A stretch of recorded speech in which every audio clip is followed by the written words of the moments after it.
Hello everyone. आज के इस वीडियो में हम बात करेंगे दाब अर्थात प्रेशर के बारे में। दाब क्या होता है, दाब का दैनिक जीवन में हमारे क्या महत्व है, आज हम सब इस वीडियो में सीखेंगे। किसी भी वस्तु के एकांक क्षेत्रफल पर लगने वाले अभिलंबवत बल को दाब कहते हैं। सूत्र हो जाएगा दाब बराबर बल बटे क्षेत्रफल।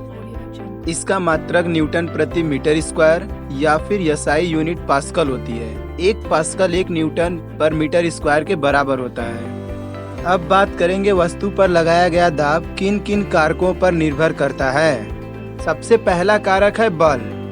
किसी भी वस्तु पर आरोपित दाब वस्तु पर लगाए गए बल के अनुक्रमानुपाती होती है, अर्थात बल बढ़ेगा तो दाब भी बढ़ जाएगा और अगर बल घटेगा तो दाब भी घट जाएगा। किसी भी वस्तु पर दाब लगाने से वस्तु के अणु पास पास आ जाते हैं। यदि वस्तु गैस अवस्था में है तो दाब लगाने पे वस्तु द्रव अवस्था में आ जाती है। दूसरा कारक है क्षेत्रफल।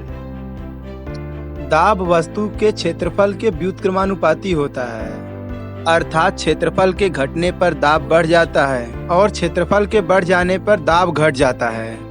एक उदाहरण से समझते हैं।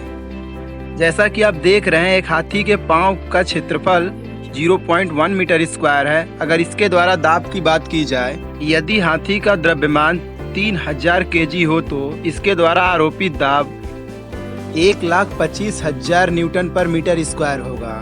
यदि कोई 60 केजी की लड़की हील पहनी हो तो उसके द्वारा आरोपित दाब 30 लाख न्यूटन पर मीटर स्क्वायर होगा।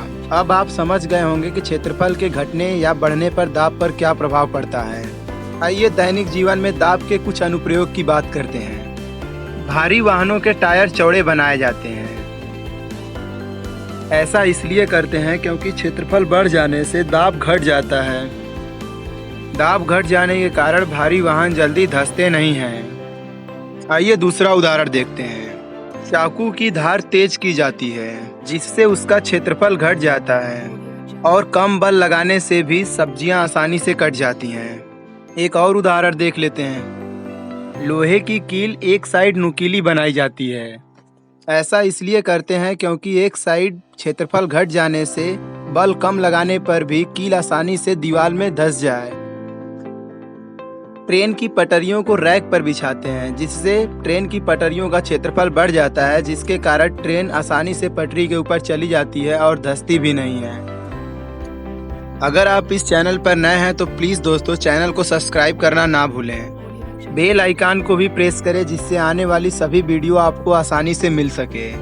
चलिए अब बात करते हैं द्रव दाब की। किसी भी द्रव द्वारा लगाया गया दाब द्रव दाब कहलाता है। सामान्यतः द्रव उसी वस्तुओं पे दाब लगाता है जिसमें वो भरी होती है। चलिए बात करते हैं कि जल किसी भी बांध की तली पर कितना दाब आरोपित करता होगा।